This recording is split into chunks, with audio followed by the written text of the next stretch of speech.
من اسهل التحليات اللي ممكن نحضرهم في فصل الصيف. ديما انا كنقول بانه ما يمكنش ندوزوه بدون ما نحضروا فيه ولو 3 مرات ولا 4 مرات. نحضروا فيه الكريم كراميل الفلون كما كتسمى، يا اما باللغه الانجليزيه كاسترد بودين ولا كنسميو كريم كراميل، وحنا مغاربه كنعرفوه بكلمه الفلون. هنايا انا جبت لكم الطريقه اللي هي الكلاسيكيه المعترف بها، اللي هي منزليه احسن بكثير من اننا ناخذه جاهز فيه بزاف ديال المكونات والمواد الحافظه والنكهات. هذا طبيعي 100%. اول شيء غنحتاجوه هو غنقوم بالاضافه ديال 20 مليلتر من الماء، غنضيف عليهم 70 غرام من سكر حبيبات. غنكون هنا مستخدمه اناء اللي هو ما كيلصقش، حيت ما يمكنش نصايب الكريم كراميل ولا الكراميل ما يمكنش نحضروا في اناء اللي هو قابل للالتصاق. هنا غنضيف عليهم 15 مليلتر من الماء الساخن، وتكون عندي غلاقه حيت غيفور يعني نحضر مع الوجه ديالي ومع اليدين. انتم كما كتشوفوا هذا هو النتيجه اللي خاصني نحصل عليها، هو ان كراميل اللون ديالو يكون ما بين البني الفاتح حتى البني الغامق على حسب الدرجه نتوما اللي كتبغيوها في الكراميل ديالكم يكون. هنايا غنوضعوا في الاناء اللي غنوضع فيه الكريم كراميل وغنحطوه على جنب باش يبرد. هنايا اول شيء غنقوم بالاضافه ديالو هو البيض. غنستخدم 4 ديال البيضات كاملين مع 2 ديال الصفار ديال بيضتين.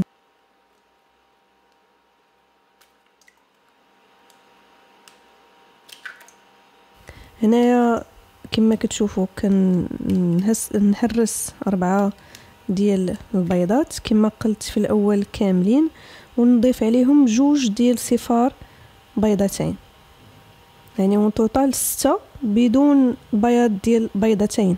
وغنضيف ملعقه مائده من مستحضر الفانيلا. الا ما كانش عندكم ممكن تضيفوا عليه السكر بنكهه الفانيلا، تضيفوا كيس واحد من ساعه ديال 7 غرام.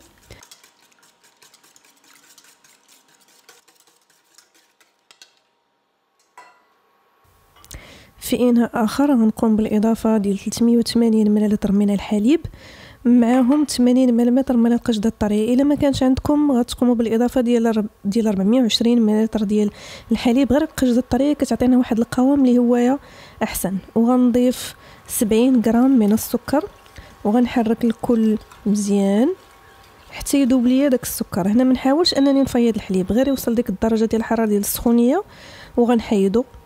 هنا درجه الحليب خاصها تكون ما بين تراوح ما بين 60 80، ما تكونش واصله حتى ل 100، سينو غيولي عندي البيض المخفوق ما غاديش يتكون ليا ان كريم كراميل. وكنضيف الحليب تدريجيا مع تحريك ديال المزيج ديال البيض. هنايا كنخليه على جنب وكناخذ الاناء اللي انا غنحضر فيه الكريم كراميل وغنضيف عليه الخليط ديال الفلون.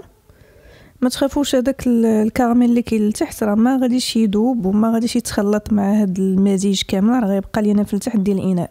هنايا كناخذ اناء اكبر اللي كندير فيه الماء اللي يكون ساخن جدا، وكنوضع الورق ديال المطبخ لتحت باش نضمن انه ما يكونش ينزلق ليه. هنايا غنغطيه بالورق ديال الالومنيوم من الفوق وغندخلو الفران اللي هو ساخن مسبقا على درجه حراره 150 واحد المده كتراوح ما بين 45 دقيقه حتى 50 دقيقه. يعني هنايا غنطيبوه في حمام مريم، ما غاديش نطيبوه هكذا ندخلوه مباشره الفرن.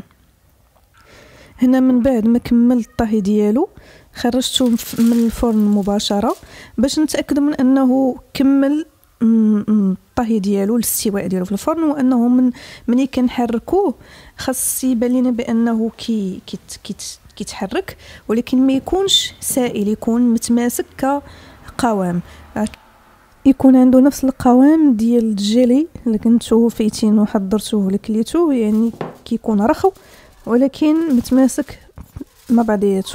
لكن عاود نغطيه، من الاحسن انني نخليه في الثلاجه لمده ديال 4 سوايع ولا ليله كامله. قبل ما نديموليه هو من الاحسن اننا نوضعوه في نفس الاناء اللي حنايا قمنا بالطهي ديالو فيه، ونضيفوا الماء الساخن باش داك الكراميل كيرجع يذوب.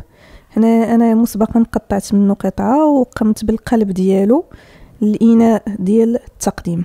كما كتشوفوا القوام ديالو كريمي، خصوصا ان الاضافه ديال القشده الطريه كتعطيه واحد القوام افضل بكثير من اننا نستخدموا غير الحليب بوحدو.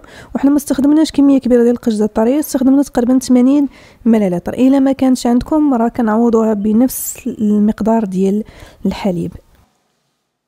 من احسن الاشياء انا نضمنها لكم بانكم ممكن تحضروه بكل سهوله، ما كياخذش من الوقت ديالكم بزاف في التحضير. من بعد اليوم ما كاينلاش اننا ناخذوه من المحلات التجاريه ولا من الاسواق التجاريه ولا الوليدات ديالنا نشريوه لهم جاهز. احسن بكثير اننا نحضروه في المنزل، وانا كنأكد على ان الاشياء اللي كتصيب في المنزل هي اهم بكثير واحسن بكثير من الاشياء اللي ممكن نشريوها جاهزه. كنتمنى ان الفيديو ديال اليوم يكون نال الاعجاب ديالكم، واللي كيشاهدني لاول مره كانت معكم مريم. ونرجو الاشتراك في القناه وتفعيل زر ديال الجرس باش يوصلكم الجديد ديال الفيديوهات. واللي باقي مشتركش في القناه دابا يضغط على زر ديال الاشتراك، وانا نقول لكم نشوفكم في فيديو جديد مع وصفه جديده ان شاء الله.